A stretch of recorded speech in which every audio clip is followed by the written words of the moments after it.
سلام خوتي وخواتاتي، كنتمنى تكونوا بخير وعلى خير ويلقاكم هذا الفيديو في احسن الاحوال وصحه جيده. مرحبا بكم معايا في فيديو جديد على قناتي وقناتكم غزال شانيل.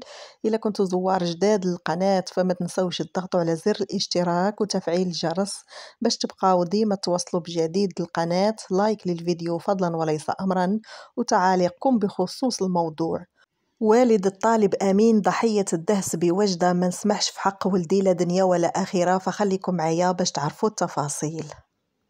خرج والد الطالب أمين عن صمته ليكشف في تصريحات مؤثرة تفاصيل الحادثة الأليمة التي تعرض لها ابنه إثر دهسه من طرف سيارة أمنية خلال احتجاجات جيل زاد بمدينة وجدة، مؤكدا إصراره على متابعة القضية وعدم التنازل عن حقوق ابنه مهما كانت الظروف.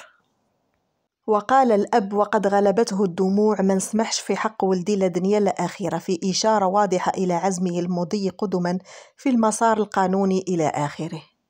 داك السيد اللي ضرب الولد ديالي ولا اللي امر باش يكون التدخل هذا، انا نسمح لك لا دنيا لا آخرة، والله ما نسمح حق ولدي. ها انت شوف، هذا هو فوق التروطوار ماشي هنايا، ماشي في الغضون، في التروطوار. ها انت شوف والفيديو راه كاين، الفيديو راه كاين موثق.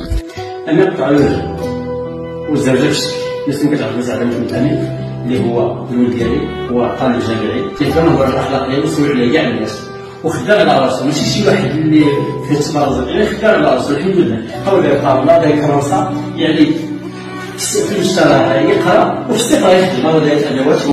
وأوضح أن ابنه الذي يدرس بكلية العلوم كان يعمل كبائع متجول ويدفع بعربة صغيرة لبيع بعض السلع البسيطة من أجل تمويل دراسته، قبل أن يصبح اليوم هو نفسه في حاجة إلى كرسي متحرك بعد إصابته البليغة. وأضاف بحرقة: مسكين كان يدفع هذه الكروسة بالدراع ودابا هو اللي خاصو الكروسة.